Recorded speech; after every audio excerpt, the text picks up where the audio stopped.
hello, good afternoon. How we doing? How we doing today? This video is about the 3 or 4 books of The Maze Runner. And my kid let one rip before he left. Nasty as hell. Anyways, now I know why Hollywood never made the 4th Maze Runner book. It is a prequel to the 3 Maze Runner books. The 4th one is called Kill Order,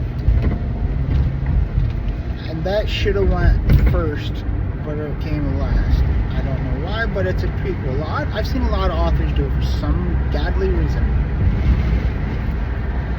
because it didn't make sense to me at all when I was listening to it. Or if you want to read it, I did the audio and I listened to it, and it didn't click on me. I'm like, okay, this is gotta be before or after the Maze Runner, everything happened, but they were talking about the flare already in the Kill Order, and I'm like, how are they talking about the flare when it's been going on? So when I was listening to it, it didn't make sense, and I'm like, okay, now I know why Hollywood never made the 4th one. Like I said, it was before or after Maze Runner. But then at the very end, like I said, at the very end, it made sense. It just clicked on me. And at the very end, like the last chapter epilogue, it said 2-3 years later, the mom had it, the dad had it, and then they gave the kid named Thomas for Thomas Edison, and they gave that to Wicked. But it wasn't Wicked in Kill Order, it was some GIB or whatever name at first. Then it went to Wicked. So now I know why they never made a 4th Maze Runner. But the 3 Maze Runner movies, or books, my bad, are, when you want to listen to it, are between 8.5 hours to 10 hours long. I listened to all 4 of these in a week. It's very possible. And I did it. I do these at work. I listen to them at work. So I don't mind the dead silence at work though. I just listen to it. So when I was listening to these, there was so much more detail, and they did it so different than the movies and books. And I get that Hollywood can't do it fully based on the book, or the movie would be way too long. Like in the first Maze Runner, they pretty much did almost exactly how it was in the movie, but besides like maybe a tweak here or a tweak there and stuff like that, like some small details you find out. But then in the second book, Scorched Trials, they had the 2 teams, A's and B's, and you didn't know nothing about it. And that it was weird because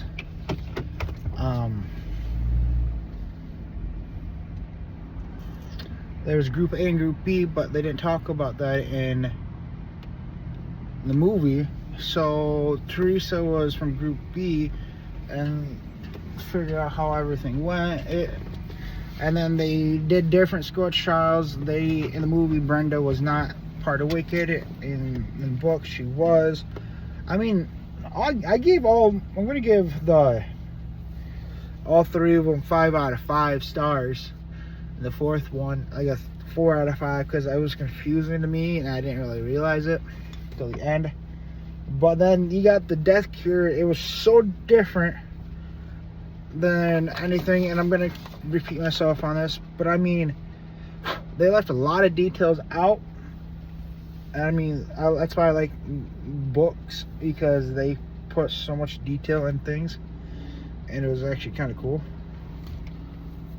And I think I know who it is.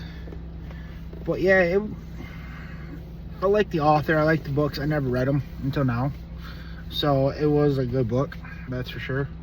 Or books, I should say. Other than that, I mean, like in the Scorched Trials, or in the Death Cure, the third one. They had to go back through the maze to get to it. But that part confused me. Why do you have to go back in the maze to find the cure and start a whole new haven? But that's where they found all the immune people and everybody else to start a whole new world.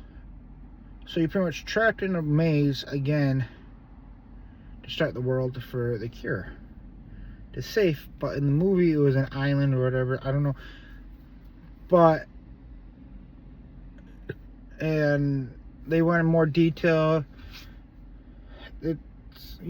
For me to explain it, I would literally have to sit down and write notes to tell you. But you should go and listen to it or read it if you want. It's my take on the Maze Trials. I know you're like, oh, that's not enough, but it's hard to tell you guys in detail what happened. Like in the book, Newt gives Thomas a note. And then in the book, they tell you, oh, they go to Colorado and they find the city. They take the chip out from a doctor instead of Teresa doing it.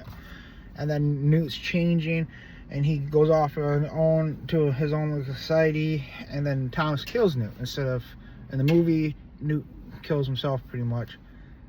And then you have all these people that were in the book that wasn't in the movie. And like I said, the movie went more in detail, like in the Scorch Trials. They meet up with Teresa's team or whatever, the girls, and they fight, and they had like melting metal come down on one of the kids. They find Brenda. The Jorge sounds more Mexican than anything. It's what it is. They never, in the movie, they never met these, in the book, they never met these certain people and everything else. In the kill order, they went before, like, they're in kill order, they were talking about the flare or how it was happening and how it went from, like, some of them went from a day to 2 days, and it kept on getting worse and worse, it kept on taking longer and longer. And at one point, there was in the book, it said it took like almost 6 months just to hit certain people, and it was airborne. But in the movie, you had to be bed, so I don't know. They left these little details out. So I mean, it wasn't. I still give them 5 out of 5. Like in the Maze Runner, there was so much more details where Thomas came up and this and that of certain creatures, and you had to go through all this and all these different names of the kids that were there. And like they didn't meet Jensen until like the second book, which in the movie they did, but they didn't, the way they did it was different and everything else. It was a lot more. That's why, like, again, that's why I like reading my books. So there you go, Maze Trials.